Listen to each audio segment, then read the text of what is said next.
Reflexão bíblica. Evangelho de Lucas. Capítulo 3. Lucas 3. A pregação de João e o batismo de Jesus. Em Lucas 3, veremos que João começa o seu ministério no deserto próximo ao Jordão. Ele era um profeta diferente, sua missão era preparar o coração do povo para Jesus. A pregação de João confrontava o arrependimento, a mudança de atitude, que acontecia de fato, com eles sentindo o constrangimento da palavra, perguntando a João o que deviam fazer.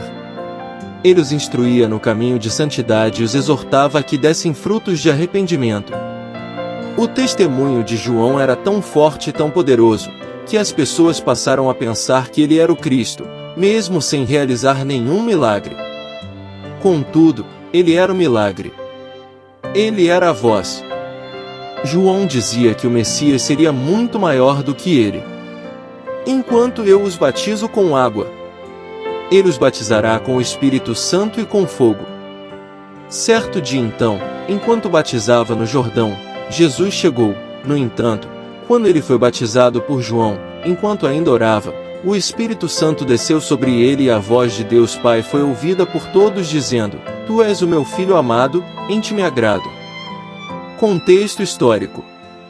Iniciando com uma lista de todas as autoridades locais da época e encerrando com a genealogia de Jesus, este capítulo apresenta a disparidade entre o governo da terra e o governo do céu.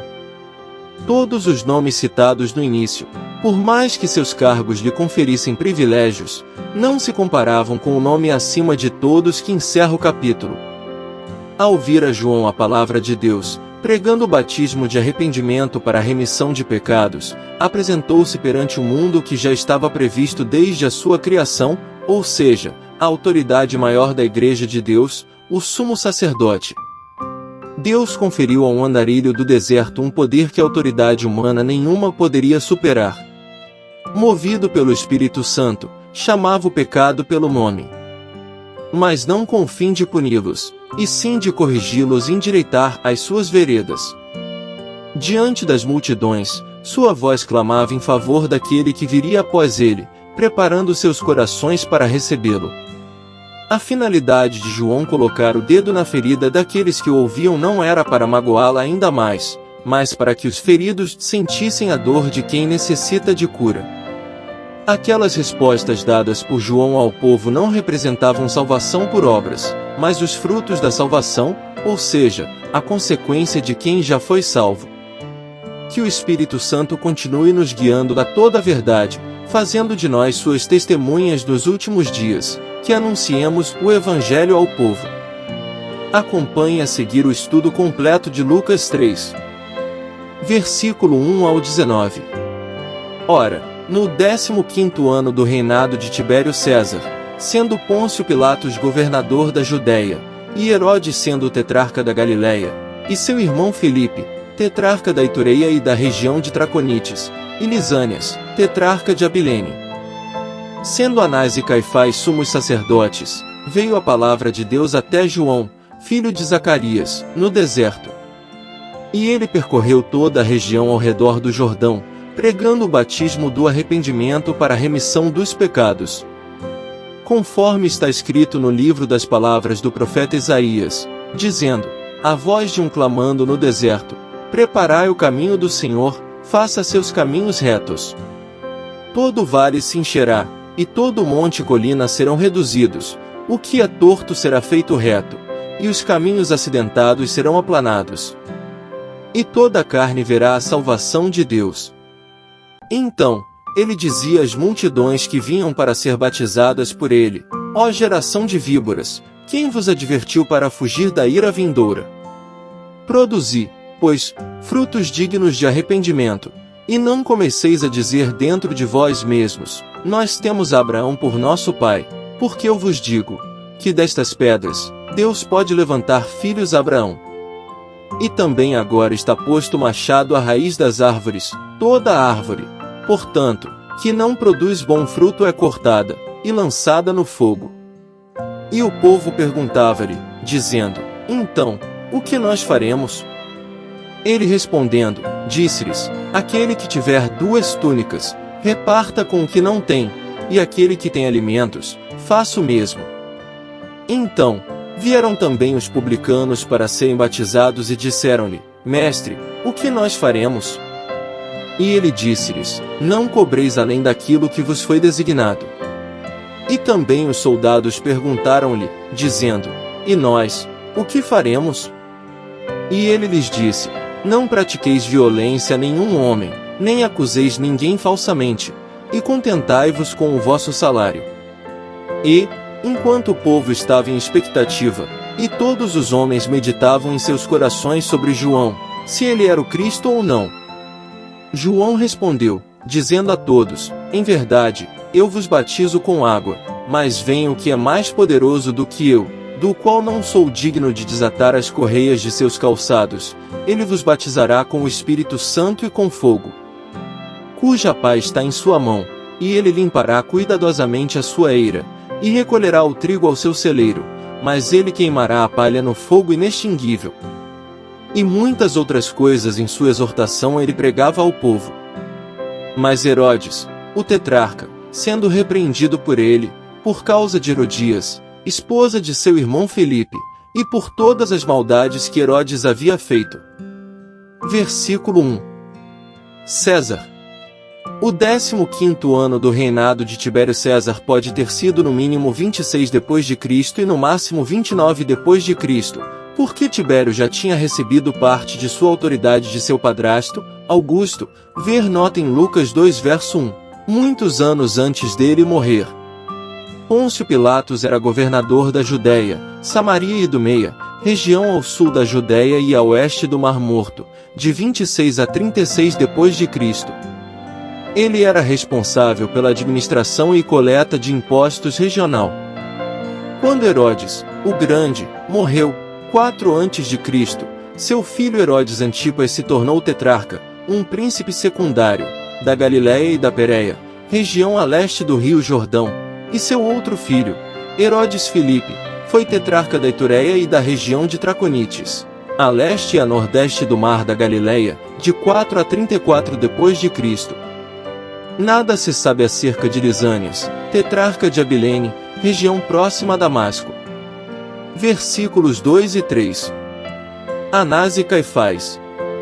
Teoricamente, o sumo sacerdócio de Anás terminou em 18 depois de Cristo.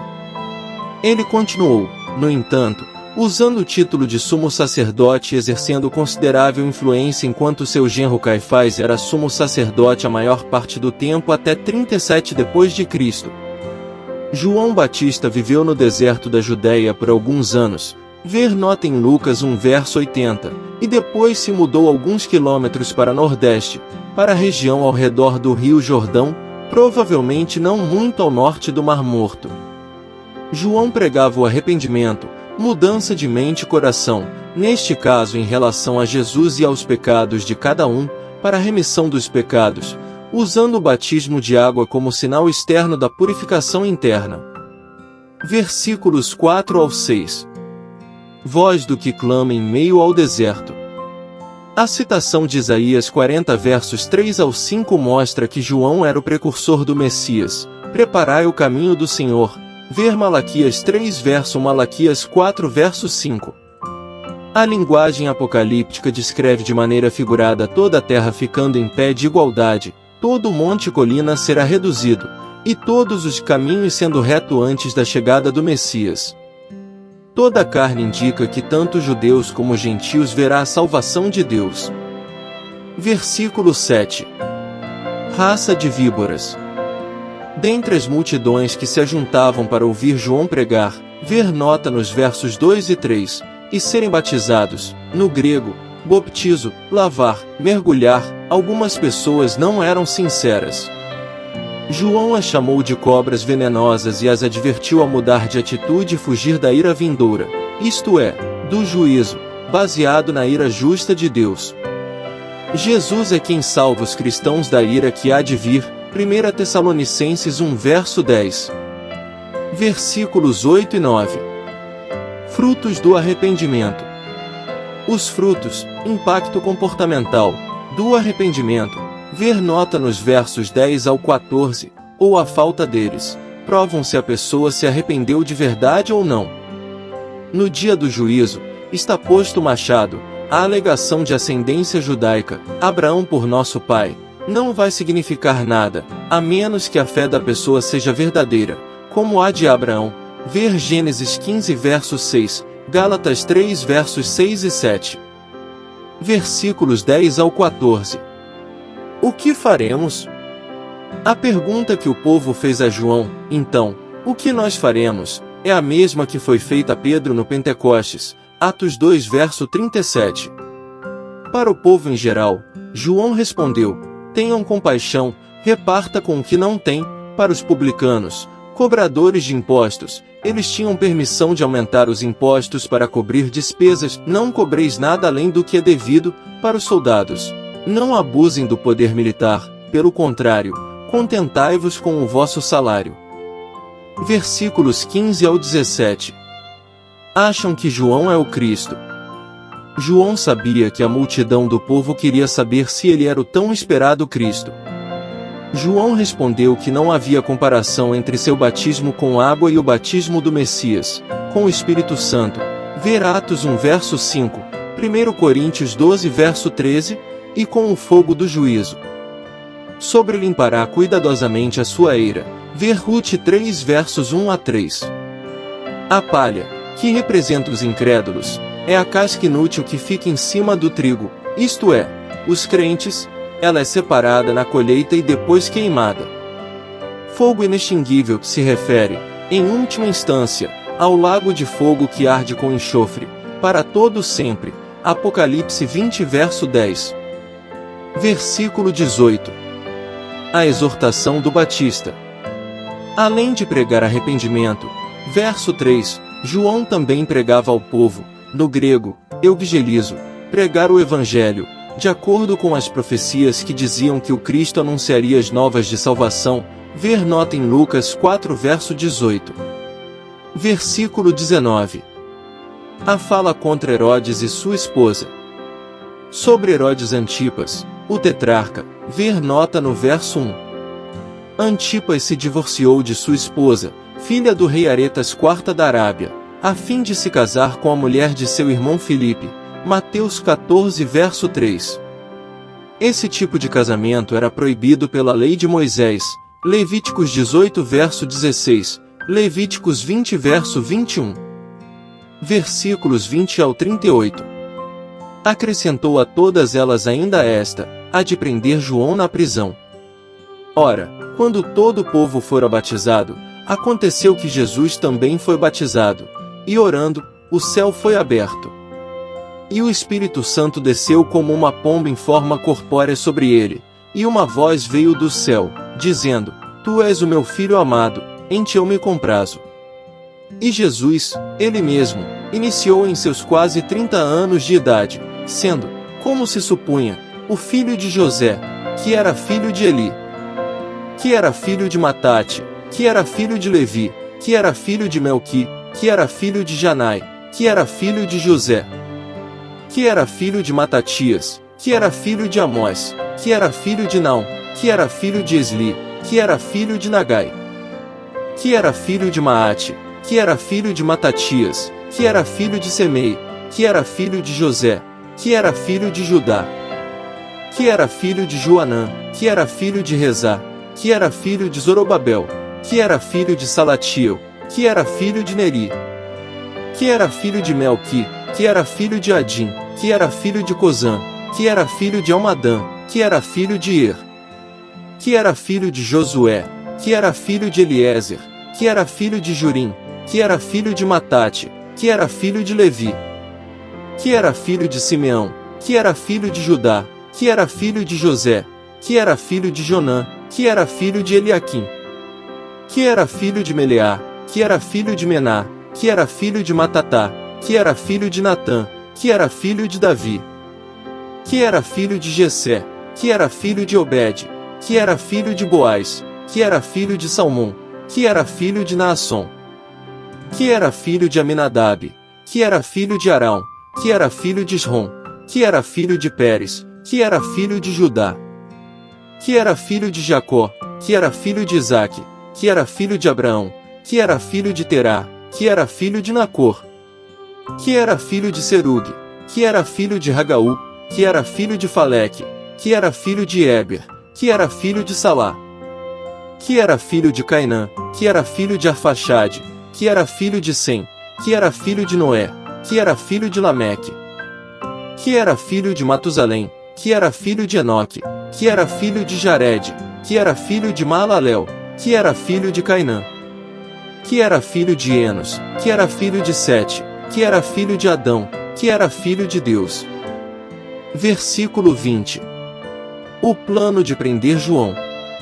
Estes eventos não estão em ordem cronológica, pois João, quando estava preso, não poderia ter batizado Jesus. Ver nota nos versos 21 e 22. Lucas se concentrou na discussão do ministério de João antes de passar para o início do ministério de Jesus. O Batista foi preso em algum momento antes de Jesus dar início a seu ministério público. João 3 versos 22 ao 24. Joséfo, historiador judeu, afirmou que João estava na prisão de Maqueronte, a leste do Mar Morto. Versículos 21 e 22. Jesus é batizado. Jesus não foi batizado para o perdão de pecados como todos os outros que João batizou. Pelo contrário, ele foi batizado para identificar a si mesmo e a seu ministério com o ministério e a mensagem de seu precursor. Ver notas em Lucas 15 ao 17. A oração, e principalmente Jesus orando, é fortemente enfatizada no Evangelho de Lucas. Esta é a primeira das 3 vezes que os evangelhos relatam uma voz do céu falando acerca de Jesus. As outras 2 são na Transfiguração, ver nota em Lucas 9 versos 34 e 35, e no templo, na Semana da Paixão, João 12 verso 28. Esta é uma passagem relativamente rara nas Escrituras, em que as 3 pessoas, Pai, Filho e Espírito Santo, são mencionadas ao mesmo tempo. 1. O Pai, que disse: Tu és o meu Filho amado. 2. Jesus, Deus Filho, que estava sendo batizado, e 3. O Espírito Santo, que estava como uma pomba, em forma corpórea. As palavras Tu és o meu Filho amado fazem lembrar Salmo 2 verso 7, ao passo que em Ti me agrado eu me satisfaço, remonta à profecia-chave do servo messiânico em Isaías 42 verso 1. Versículos 23 ao 38. A genealogia de Jesus. A genealogia de Jesus no Evangelho de Lucas é um tanto diferente da genealogia de Mateus 1 versos 1 ao 17. A genealogia de Lucas traça a linhagem de Jesus até Adão, enfatizando a relação de Jesus com toda a humanidade, ao passo que a versão de Mateus começa com Abraão e vai até Jesus, enfatizando a relação de Jesus com Israel, isto é, que ele era o filho de Abraão, o cumprimento das promessas feitas a Abraão e o Messias filho de Davi. Em Lucas, a genealogia passa por Natã, um dos filhos mais novos de Davi, enquanto que em Mateus ela passa por Salomão, herdeiro do trono de Israel, sucessor de Davi. Como os capítulos 1 e 2 narram os eventos do ponto de vista de Maria, segue a linhagem biológica de Jesus através de Maria, pois o verso 23 afirma que Jesus só era sendo filho de José. Em contraste, está no meio de uma seção contada do ponto de vista de José e traça a linhagem legal de Jesus, demonstrando seu direito ao trono de Davi através de seu pai adotivo, José. Versículo 23. Jesus inicia seu ministério. Jesus, ele mesmo, iniciou seu ministério quando tinha quase 30 anos, idade em que os levitas começavam o serviço sacerdotal, Números 4 versos 46 e 47. Sendo filho de José, reafirma a profecia da concepção virginal de Jesus. Jesus não era filho biológico de José, como todos imaginavam. Versículos 24 ao 38. Adão, filho de Deus. Nesta genealogia, Adão é chamado de filho de Deus porque foi criado diretamente por Deus. Ver Gênesis 2 verso 7. 5 importantes lições que podemos aprender em Lucas 3. Preparação para a vinda do Senhor. O ministério de João Batista, anunciando a necessidade de arrependimento e batismo para o perdão dos pecados, nos lembra da importância de nos prepararmos espiritualmente para a vinda do Senhor Jesus Cristo. Fulgor da Palavra de Deus. João Batista enfatiza a importância da Palavra de Deus, proclamando um batismo de arrependimento para o perdão dos pecados. Isso destaca a centralidade das Escrituras em nosso relacionamento com Deus e a necessidade de vivermos de acordo com seus ensinamentos. Frutos do arrependimento.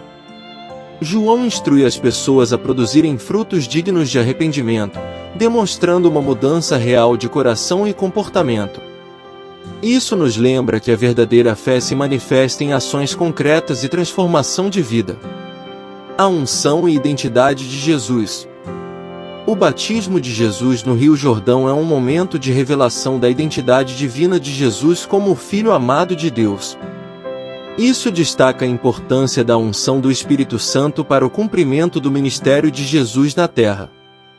A importância da genealogia de Jesus.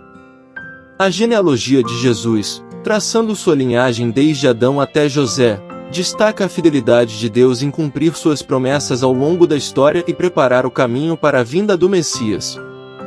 Isso nos lembra da soberania de Deus sobre a história humana e sua fidelidade às suas promessas. Conclusão.